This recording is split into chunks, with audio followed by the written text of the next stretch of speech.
Okay, Assalamualaikum semua. Selamat pagi anak murid cikgu. Apa khabar? Okey, pada hari ini cikgu akan terangkan tentang bulan kesedaran pendidikan kesihatan produktif dan sosial, iaitu PERS. Okey. Sepanjang bulan Julai ini Kemas akan merayakan bulan kesedaran PERS. Jadi minggu ini cikgu pilih minggu ini untuk cikgu terangkan mengenai PERS. Okey. Objektifnya di sini adalah memberikan kesedaran di kalangan kanak-kanak agar dapat menghindarkan diri daripada menjadi mangsa jenayah seksual, dan yang kedua adalah untuk meningkatkan kesedaran tentang elemen PERS di kalangan ibu bapa. Okay, diharap ibu bapa di rumah dapat dapat menerangkan kepada anak-anak lagi supaya mereka lebih faham. Okay, cikgu akan tunjukkan sedikit bingkisan video supaya anak-anak lebih faham. Dan cikgu akan terangkan juga, cuma cikgu akan tunjuk video mana yang bahagian yang penting sahaja.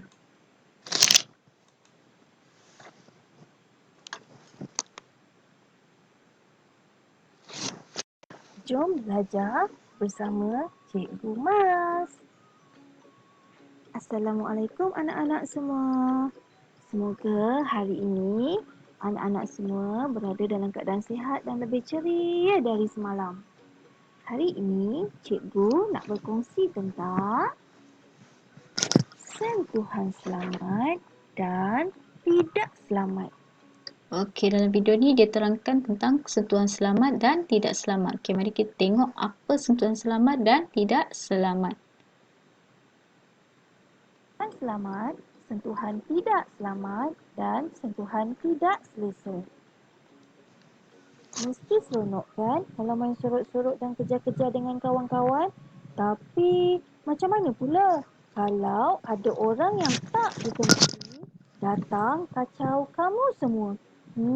Mesti kamu rasa tak selesa dan marah kan? Nak tahu tak? Pada badan kita ada bahagian yang kita mesti jaga dan orang lain tak boleh sentuh. Bahagian itu ialah dada, kemaluan dan punggung. Semua tu adalah bahagian sulit. Sulit tu maknanya rahsia.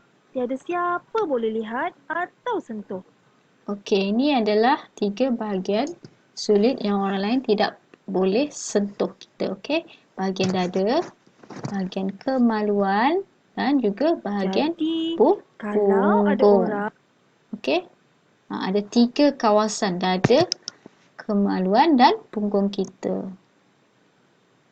yang cuba sentuh bahagian rahsia kamu iaitu dada, kemaluan dan punggung, kamu kena jerit kuat-kuat.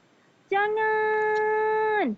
Lepas tu, lari laju-laju dari orang tu. Kemudian, bagi tahu ibu ayah atau orang dewasa yang lain apa yang berlaku. Okey, seandainya ada orang yang kamu tidak kenali yang cuba untuk menyentuh kamu, kamu kena jerit, jangan, jangan, dan panggil ibu dan ayah dengan segera, ataupun siapa saja yang berada di sini, kita contoh abang, kakak kita ke, kita jerit sahaja supaya mereka dapat tolong kita. Bukan itu saja tau. Ada lagi perkara yang mesti kamu semua beritahu ibu ayah jika berlaku kepada kamu atau kawan-kawan. Yang pertama, kalau ada orang yang pegang atau tengok kemaluan kamu, beritahu ibu ayah. Yang kedua, kalau ada orang yang tunjuk kemaluan dia kepada kamu, kena beritahu ibu ayah. Yang ketiga, kalau ada orang lain suruh kamu buka baju, beritahu ibu ayah. Yang keempat, kalau ada orang nak ambil gambar kamu semasa tak pakai baju, kena beritahu ibu ayah. Yang kelima, kalau ada orang tunjuk pada kamu gambar yang pelik-pelik atau video orang tak pakai baju, kena beritahu ibu ayah.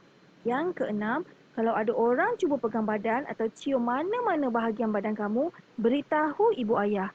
Jadi, kalau perkara-perkara tadi berlaku kepada kamu, pastikan kamu cepat-cepat lari kepada ibu ayah. Beritahu ibu ayah tau. Jangan simpan diam-diam. Sentiasa beritahu ibu ayah rasa tak selesa atau rasa takut pada bila-bila masa. Ibu ayah sangat sayang pada kita tau. Sekarang anak-anak cikgu dah tahu kan? Bahagian badan yang orang lain tak boleh sentuh.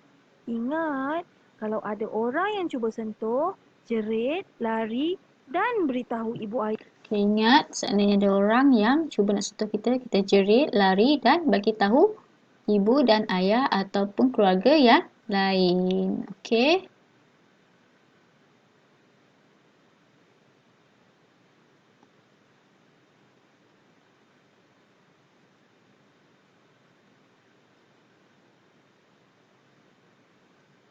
Bila kita perlukan bantuan untuk bersihkan diri, seperti ditandas, termuntah atau sakit, bolehlah kita meminta bantuan dari mereka. Boleh kan? Okey, yang macam ni boleh kita minta bantuan daripada keluarga kita, kata kita sakit ke, kita termuntah ke, kita nak sakit perut ke di tandas, kita boleh minta tolong dengan keluarga kita. Baiklah, cikgu ulang sekali lagi 3 bahagian badan yang orang lain tak boleh sentuh, iaitu dada, kemaluan dan punggung. Orang lain tak boleh sentuh tau. Dan Okey, yang ini adalah 3 bahagian tadi yang ditandakan pangkal ni, dada, kemaluan dan punggung. Okey, itu sahaja. Okey, ini lembaran kerja yang cikgu bagi ini untuk perempuan, ini untuk lelaki. Cikgu nak kamu tandakan pangkal ataupun X, jangan sentuh saya. Okey, kita tengok tadi kan ada 3 bahagian, dada, kemaluan dan punggung. Ini untuk lelaki punya lembaran kerja. Okey, cikgu minta anak-anak untuk melekatkan stiker yang cikgu bagi untuk diletakkan dekat bahagian dada, kemaluan dan punggung dan tandakan pangkah.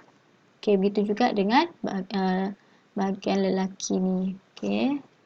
Ini anak-anak murid boleh buat pada hari Rabu.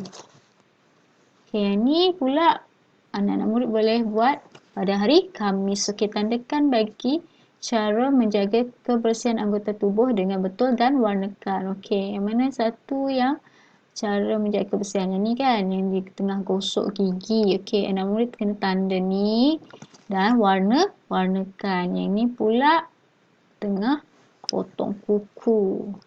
Tandakan dan warnakan. Dan yang ni pula padankan gambar betul dengan perkataan tidak. Okey, katakan tidak jika ada orang lain mengganggu kita. Okey, contoh yang ni.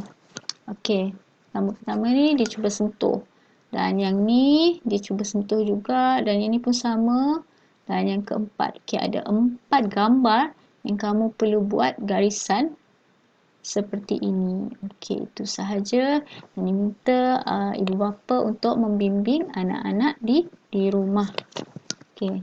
Dan yang ni adalah contoh laporan bergambar yang cikgu nak.